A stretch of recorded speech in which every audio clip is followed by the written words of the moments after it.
ദൈവനാമത്തിന് മഹത്വം ഉണ്ടാകട്ടെ. എന്റെ സാക്ഷ്യം എന്ന് പറയുന്നത് 10 വർഷമായി ഞാൻ ഈ വിശ്വാസ ജീവിതത്തിലോട്ട് വന്നിട്ട്. മകനായിരുന്നു അതിന് കാരണം. പക്ഷെ ഇന്ന് അവനെ ഇതില്ല, ഇതിന്റെ വിരോധത്തില്ല.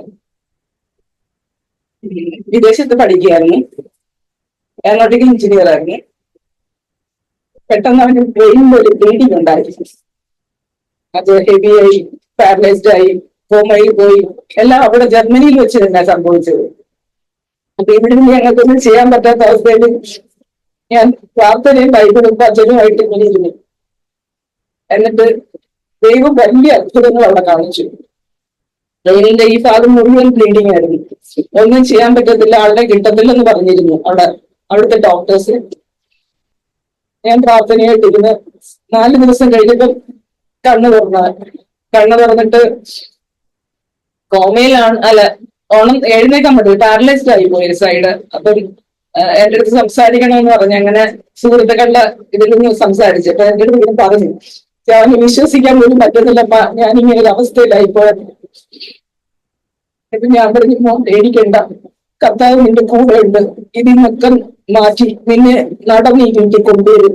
അമ്മയ്ക്ക് വിശ്വാസം ഉണ്ടോ എന്ന് ചോദിച്ചു. ഞാൻ കർത്താവിനെ വിശ്വസിച്ച് നിന്റെ അടുത്ത് പറയാം, നടന്നു വരും എന്റെ വീട്ടിൽ, നമ്മുടെ വീട്ടിലെന്ന്.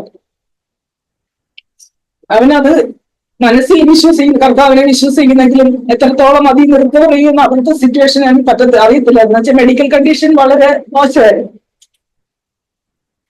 ഡോക്ടേഴ്സ് പറഞ്ഞ് ഒരു 4 വർഷമെങ്കിലും എടുക്കും വീട്ടിൽ നിന്ന് എഴുന്നേൽക്കാൻ എന്നൊക്കെ പറഞ്ഞ് അവന് ആകെ ഡെസ്പായി. ഞാൻ അങ്ങോട്ട് ചെല്ലാം എന്നൊക്കെ പറഞ്ഞു. അങ്ങനെ ദിവസങ്ങൾ ഇങ്ങനെ കഴിഞ്ഞു പോയി. സർജറി ചെയ്തിട്ട് ആ ബ്ലീഡിങ് ബ്രെയിനിൽ നിന്ന് എടുത്ത് മാറ്റണമെന്ന് പറഞ്ഞു അവിടുന്ന്, അല്ലെങ്കിൽ ഒന്നും ചെയ്യാൻ പറ്റത്തില്ല. ഇവിടെ എനിക്ക് എന്ത് ചെയ്യാൻ പറ്റും, പ്രാർത്ഥിക്കാനല്ലേ പറ്റും. അപ്പം ഞാൻ അവിടെ ഡോക്ടേഴ്സിനെ സംസാരിച്ചപ്പോ ഞാൻ ഡോക്ടറിന്റെ അടുത്ത് പറഞ്ഞു, എനിക്കൊരു വിശ്വാസമുണ്ട്, അത് വെച്ചിട്ട് നിങ്ങൾ ഈ സർജറിക്ക് കയറ്റുന്നതിന് മുമ്പ് ഒന്ന് സ്കാൻ ചെയ്യണമെന്ന് പറഞ്ഞു. അപ്പൊ അവര് പറഞ്ഞു, തലേന്ന് വൈകിട്ടും സ്കാൻ ചെയ്തതാണ്, ഹെവി ബ്ലീഡിങ് ഉണ്ട് എന്ന് പറഞ്ഞു. ഞാൻ എന്റെ കർത്താവിന് മുറുകെ പിടിച്ചിട്ട് ഞാൻ പറഞ്ഞു, ഒന്നുകൂടെ നമ്മൾ സ്കാൻ ചെയ്തിട്ട് അവനെ ഓപ്പറേഷൻ തിയേറ്ററിൽ കൊണ്ടുപോകാൻ. അങ്ങനെ അവര് വീണ്ടും സ്കാൻ ചെയ്തു. പാരന്റ്സിന്റെ ഇതിൽ അവര് കുറെ പ്രിഫറൻസ് കൊടുക്കുമായിരുന്നു. അങ്ങനെ സ്കാൻ ചെയ്തിട്ട് അവനെ തിരിച്ചുകൊണ്ട് ICUയിൽ തന്നെ ആക്കിയിട്ട് പറഞ്ഞു, വിശ്വസിക്കാൻ പറ്റുന്നില്ല ഞങ്ങൾക്ക്, ആ ബ്ലീഡിങ് അവിടെ കാണുന്നില്ലെന്ന് മാത്രമല്ല, അതിങ്ങനെ അലിഞ്ഞു തീർന്നിട്ട് സേഫ് ആയിട്ട് സ്ഥലത്തോട്ട് മാറിയേക്കുന്നത്, ഡേഞ്ചർ ആയിട്ട് നിന്ന സ്ഥലത്ത് നിന്ന് അതിങ്ങനെ അലിഞ്ഞു പോകുമെന്ന് പറഞ്ഞു. അത് അവർക്ക് വിശ്വസിക്കാൻ പോയ കുറെ ക്രിസ്ത്യൻ ഡോക്ടേഴ്സ് ഒക്കെ ഉള്ള അവർ പറഞ്ഞു, ഇത് ദൈവത്തിനല്ലാതെ വേറെ ആർക്കും ചെയ്യാൻ പറ്റുന്ന കാര്യമല്ലെന്ന് പറഞ്ഞു. അത് പ്ലേറ്റ്ലെറ്റ് ഡൗൺ ആയിപ്പോയി, 1000 ആയിപ്പോയി. പിന്നെ ട്രീറ്റ്മെന്റിൽ 7 lakhs വരെ കൂടി അവന്റെ. പിന്നെ ആ പാരലൈസ്ഡ് സ്റ്റേജ് തുടങ്ങി ഇങ്ങനെ പോവുക, 1 മാസം അടുപ്പിച്ച് വരുന്നു. ദിവസവും ഇങ്ങനെ കൂട്ടുകാർ വഴി സ്കൈപ്പ് വഴി എന്റെ അടുത്ത് സംസാരിക്കും, ഞാൻ വചനം പറഞ്ഞു കേൾപ്പിക്കും, വിശ്വാസം കുറെ ഉറപ്പിച്ചു കൊടുക്കും എന്നൊക്കെ അങ്ങനെയൊക്കെ ചെയ്തിരുന്നു. ഒരു ദിവസം ഞാൻ ഇവിടെ ആരാധനയ്ക്ക് പോകാൻ തുടങ്ങി. ഞാൻ എന്റെ കത്തോലിക്ക വിശ്വാസമായിരുന്നു ഞങ്ങളുടെ. പെട്ടെന്നാണ് ഇതിൽ നിന്ന് മാറിയത്. അങ്ങനെ ഞാൻ അന്ന് വിശ്വാസത്തിനും ആരാധനയ്ക്ക് പോയിട്ട് തിരിച്ചു വരും. ഞാൻ കർത്താവിന്റെ അടുത്ത് പറഞ്ഞു, ഇന്ന് ആരാധന കഴിഞ്ഞ് വരുമ്പോ കർത്താവ് എനിക്ക് ഇന്നൊരു അത്ഭുതം കാണിച്ചു തരണേ, എന്റെ മോൻ എഴുന്നേൽക്കണമെന്ന്. കർത്താവിന്റെ അടുത്ത് വാശി പിടിക്കുകയൊന്നുമല്ല, ഒരമ്മയുടെ ഒരു ഇത്. പക്ഷെ സത്യത്തിൽ ഞാൻ ആരാധന കഴിഞ്ഞ് തിരിച്ചു വന്നപ്പം അവരുടെ ഫ്രണ്ട്സിന്റെ കോള് വന്നു, ജസ്റ്റ് എഴുന്നേറ്റ് നിന്നെന്ന് പറഞ്ഞു. അപ്പൊ ഞാൻ അവിടെ തിരക്കി എന്താ സംഭവിച്ചതെന്ന് ചോദിച്ചപ്പോൾ പെട്ടെന്ന് ഒരു വോമിറ്റിംഗ് ടെൻറ്റേഷൻ ഉണ്ടായപ്പോ ഛർദ്ദിച്ച സ്വന്തം മുഖത്ത് തന്നെ വീഴും എന്നുള്ള ഒരു ചിന്തയില് വെട്ടിന്ന് ചാടി എഴുന്നേറ്റുന്നു. ഡോക്ടേഴ്സൊക്കെ എല്ലാരും വന്നിട്ട് അവർക്ക് വിശ്വസിക്കാൻ വയ്യ. പിന്നെ ഫുൾ വടി പിടിച്ച് നടക്കേണ്ടി വരും, ലൈഫ് ലോങ് ഒരു ഇടതുവശത്ത് ഒരു വടി പിടിക്കേണ്ടി, ഒരു സൈഡ് പാരലൈസ്ഡ് ആയതുകൊണ്ട് എന്നൊക്കെ പറഞ്ഞു. അപ്പോൾ അവൻ ഭയങ്കര വിഷമം, അവൻ ഒത്തിരി അംബിഷൻസ് ഉള്ള, പിന്നെ നല്ല പ്രാർത്ഥനയും കുറെ ഫ്രണ്ട്സിനെ ക്രിസ്ത്യൻസിനെ കൂട്ടിയിരുത്തി ബൈബിൾ വായിക്കും, അതിന് തർജ്ജമ ചെയ്ത് കൊടുക്കുക, അങ്ങനെയൊക്കെ ചെയ്യുന്ന ഒരാളാണ്. ദൈവമായിട്ട് കൂടുതൽ നല്ല അടുത്ത് നിൽക്കുന്നതായിരുന്നു. അപ്പം ഞാൻ പറഞ്ഞു, മോൻ കർത്താവിനെ ഉറച്ച് വിശ്വസിച്ചോ, മോൻ നടന്നു വരും.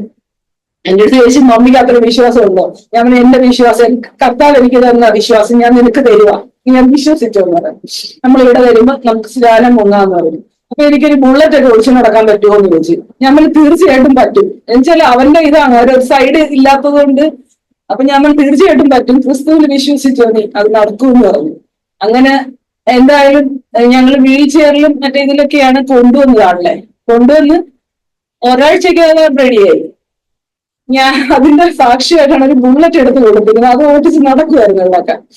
പിന്നെ ഒരു 5-6 മാസം കൊണ്ട് ആളങ്ങ് റിക്കവറായി, എല്ലാം മാറി, എല്ലാം ഇതൊക്കെ മാറി. ഞങ്ങൾ സ്നാനം മുങ്ങി, അങ്ങനെ ഞങ്ങളുടെ വിശ്വാസ ജീവിതം സ്റ്റാർട്ട് ചെയ്തത്. അത് കഴിഞ്ഞിട്ട് വീണ്ടും അവൻ തിരിച്ചു പോകാൻ തയ്യാറെടുത്തപ്പം എന്റെ സ്വന്തക്കാരി ബന്ധുക്കളെല്ലാം പറഞ്ഞ്, എനിക്ക് ഇത്രയ്ക്ക് ബോധമില്ലേ, നീ ഇവനെ തിരിച്ചയക്കുന്നു ഈ അവസ്ഥയൊക്കെ ഉണ്ടായിട്ടും എന്ന് പറഞ്ഞു. അപ്പൊ അവന് പഠിക്കാൻ അത് പൂർത്തിയാക്കണം, ഞാൻ തുടങ്ങി വെച്ചത് പൂർത്തിയാക്കണം. എനിക്ക് എതിർക്കാൻ തോന്നുന്നില്ല. ഞാൻ പറഞ്ഞു, നീ ഇവിടെ ഇരുന്നാലും ഞാനല്ല നിന്നെ സംരക്ഷിക്കേണ്ടത്, കർത്താവാണ്. നീ അവിടെ ഇരുന്നാലും ആ കർത്താവ് നിന്റെ കൂടെ കാണും.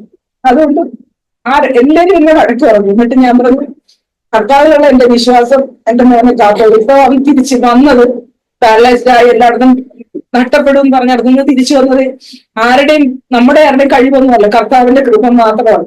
അപ്പൊ ആ കർത്താവ് കൂടിരുന്ന് നോക്കിക്കോളൂ എന്ന് പറഞ്ഞു. വീണ്ടും തിരിച്ചുപോയി പഠനം പൂർത്തിയാക്കി.